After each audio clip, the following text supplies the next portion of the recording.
Yeah. Hello and welcome to another booktube video from me, Lauren, from Lauren and the Books. Delicious tea. Today I'm going to be doing my Genrethon Wrap Up. Now, I don't know if you know, but I've been going on about it for a bloody long time. Myself, Josh from Scribbles Reads, Brittany from Under Radar Books, and Christine from Vienna Waits Books hosted a readathon this week called Genrethon, where you had to read books from different genres. I managed 1, 2, 3, 4, 5, 6, 7 books from 1, 2, 3, 4, 5 genres, and I'm super pleased about it. I'm going to go through the books here that I've read. Now, this might be a bit of a repeat of what I said in the live show, what I did in my Genrethon midweek wrap up, but hey, maybe Minnie will come and cheer us all up a bit. I can't cross my legs under this table because my thighs are so big. Big thighs. Right, okay, I will start with the first book that I read for the week, which was a play, and this was Skylight by David Hare. Now, I absolutely love this. This was my first play that I'd ever read, and I thought it was amazing. I flew through it in a mere matter of hours. I actually read this in the first sprint that I hosted on the first Sunday of Genrethon. Call it Bookstagram then, I don't know what's happening with me. I'd never read a play before, and I found the speech, stage directions, etc. they just made for such fast, like snappy reading, and I was just able to just totally fly through this. So it tells the story of two characters, Kyra and Tom, who are ex-work colleagues. Kyra used to work for Tom in the restaurant business. They also had an affair then, and Tom's wife died about a year. They hadn't spoken since, and Tom's wife died about a year ago, and they've just come sort of back now, and it's a sort of social commentary on things that have been going on and things that they're coming to terms with. Tom's son also appears briefly at the beginning and the end of the play. But I just loved it. I loved how much emotion and just stuff fit into 104 pages, and I would just want to read all plays now, so absolutely love that. 5 stars, congratulations. The next book that I finished listening to on audiobook was also a 5-star book. This is a book I've been listening to for quite a while on audiobook, so it feels like I've been going on about it forever, and I probably have, but that is The Year of Living Dangerously by Helen Russell. So this was a audiobook about a woman whose husband takes a job working for Lego in Jutland, which is in sort of rural Denmark, and it is set out month by month. So they move in January, and they quickly realise that nothing really happens in January in Denmark, and every month, although it's split into months, because I love order and like lists and months and things like that, and deciding what I'm going to do for months. That's why I love doing wrap-ups and like TBR so much. So every month they talk about the month and things that they did in the month, but within that they address separate issues as well. So she finds out she's pregnant halfway through the year, and in that month they discuss like childcare and things that happen, like how the state of Denmark helps you out. Now let me tell you, Denmark is a fucking lovely place to live, and we should all go and move there. One of the particular parts of it I enjoyed was the Christmas chapter. So they had a chapter on December, and then I was like, there wasn't much Christmas in that December chapter. And then there was a chapter about Christmas completely, which was amazing. I love Christmas. I'm talking about Christmas now. It's April. And that I really, really enjoyed that. I just want to move to Denmark now. I loved it. I found the narrator slightly irritating, but I was able to get over it very quickly because the content was just so what I wanted to know. Like it was a non-fiction book about Denmark written for me, because everything they talked about, I was like, yeah, I'm interested in this. Oh, and I'm interested about this as well. I was just interested in it all. The next book I read was not so much of a success. That was We Need New Names by Violet Bulawayo. I only gave this 2 stars, and I just didn't get on with this. Like, I found it very just disjointed and felt no like feelings or warmth towards any of the characters. Not that they were bad characters, they weren't bad people. I just didn't connect with any of them. It follows Darling and some of her friends who live in a shantytown in Zimbabwe, and halfway through the novel, Darling moves to America to stay with her auntie, and yeah, I just feel like it never really picked up, it never got going. And something else that, again, I've mentioned this in 2 other places, was that there was really horrible dog death at the end, and I don't want to read about dog deaths, I don't want to do that, so yeah, I didn't like that. And there was a bit halfway through, someone kicked a dog. I don't really like dogs that much. I just don't want to read about people kicking dogs. And that's all I really took away from the book. I was just a bit disappointed. It's hard to discuss a book like this because it's just hard. But I only gave it 2 stars. The next book I read was Up, Up and Away again. I gave this 4 stars, and this was Bobcat and Other Stories by Rebecca Lee. So I got this as a a blind date with a book from Brittany's, from Under the Radar Books Etsy store. And when I saw it, I was like, this is amazing cover. And do you know what? All the short stories were brilliant as well. So all short story collections I've read before have all been about magical realism. So this was the first short story collection I'd read, which was actually like not magical realism, and I found it really refreshing and fun. And like, not that I don't like magical realism, but like I really loved this. And there was particularly like, there was a few stories. I enjoyed the opening story, which is the title story, Bobcat, which is about a dinner party that a couple were having, and one of the guests there was attacked and lost an arm when she was attacked by a bobcat, and that has sort of become her defining feature. She talks about it. She like that's all she everything she says links somehow back to that bobcat. And there was also a few other interesting characters at the dinner party, and that really appealed to me. I really liked that story. Minnie, are you coming up here to show off? She's not. Also, the penultimate story was Violta.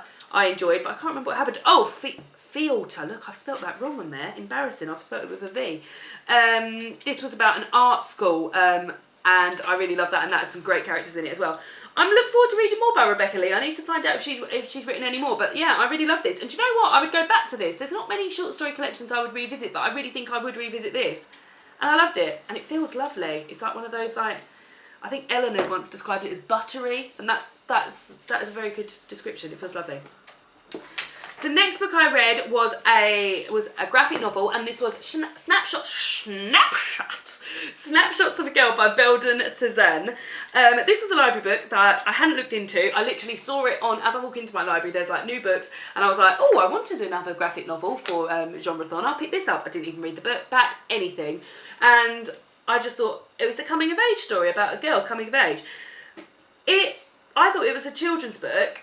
Not a children's book, but like a YA book or something, until this C-bomb was dropped on the second page. And also there's some incredibly graphic photos of people having sex in here.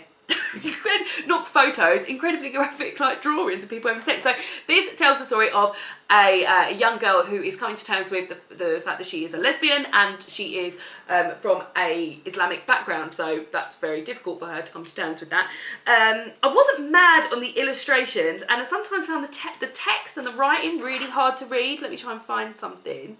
But I thought the content was very good. And so here, look, I don't know if you can see this. So this is just like, I'm not the best with handwriting anyway, but I do work with doctors and I have to read their handwriting, and I manage that, so I should be able to manage this. But yeah, sometimes I find there's a vagina on the other page.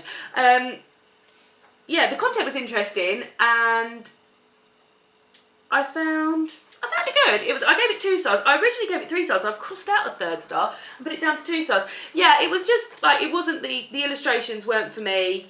The drawing style wasn't for me, basically. But yeah, it was okay. The next thing I read also was also a 2 star. So I had like some really high-end stuff and some really like 2-star stuff. So yeah, the next book I read was Men Explain Things to Me and Other Essays by Rebecca Solnit. So I was really unsure of this. Like, the first essay I read and I was like, yeah, this is okay. Like, I mean, like, I enjoy it. Men Explain Things to Me, that's the title essay. I enjoyed that. There's also another essay in here about women, about marriage equality, and I quite enjoyed that one as well. But some parts of this I thought were a bit, like, I'm going to say it, like, man-hating. Like, it wasn't, that some parts of this were not about like equality for women, they were about hating men, and I have a problem with that because I don't hate men. Like, I love you, David. Thank you. He does me too. And I found it sometimes a bit blamey in parts, like, and also I particularly took Dolores umbrage with a part in here which I have put a little thing on here. So, oh no, that's not even it. Yes, sorry. So there's a part in here, so they're talking about women who die at the hands of an abusive husband or an abusive partner. And there's a bit in here where it compares the fact, and I'm just telling them that this isn't a quote, but they're talking about the number of women that die at the hands of a violent partner in 3 years is the same amount of people that died in the 9/11 terrorist attacks. And how come people aren't making more of a fuss about this? And I was just like, that is unnecessary. Like, don't compare deaths to other deaths. Like, all deaths are fucking horrible. Like, no matter what happens. Like, I just thought that was unnecessary. And that happened very early on. And since then I was a bit like, that's made me feel a bit funny, and I just never really got over it, and yeah, I didn't love it, and I was disappointed because the front cover's beautiful. So the last book I completed in Genrethon was The Gigantic Beard That Was Evil by Stephen Collins. So that is a graphic novel. Yeah, I really like this. I was really impressed with how much background, feeling and storyline was managed to get into a graphic novel. And I love the plot and the art, and thought the colour palette of all the blacks and the greys and the whites really worked well. Even like the pages that were just black were like really intricate. Let me show.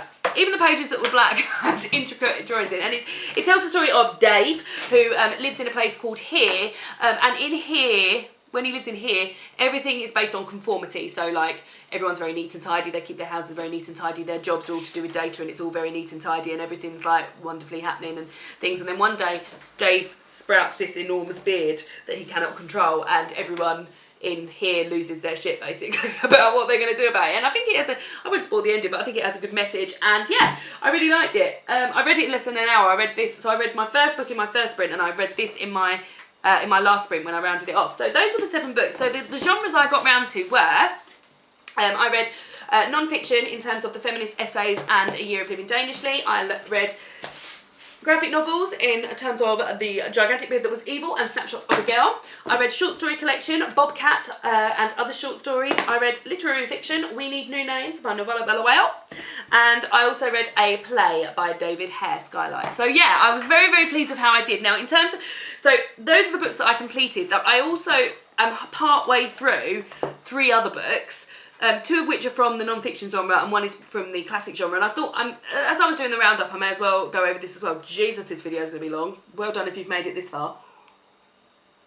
So the first book I was buddy reading with a group of booktubers, and that is Emma by Jane Austen. So I've got this far through, and I will continue with it, but I think this made me realise that classics are not readathon fodder. Like, I need time to like take in a classic, and just how much I was trying to read this a day. I think I was trying to read like 70 pages a day. That just wasn't working for me. So I sort of, and if I missed my pages, I'd be like, oh, I'm behind on the pages now, there's no point. And like one day I picked up like and read like 150 pages in one day, and I was like, hurrah, I've managed to do that. And I just never got back around to it. But I will finish it because I am quite enjoying it. And I also watched Clueless, and then I was like, oh yeah, now I can compare everything to Clueless. Another book that I'm really going to finish sometime soon, and I've been really enjoying this, is When Breath Becomes Air by Paul Kalanithi. This is a non-fiction book. It's a memoir, partly written by Paul Kalanithi, about him developing a very late stage cancer while he is a neurosurgeon. So it goes from his journey basically of becoming a high-flying doctor, working like what he describes as 36-hour-long days, so working 36 hours, and then becoming a patient, like immediately after, when he finds out he's got this terrible cancer.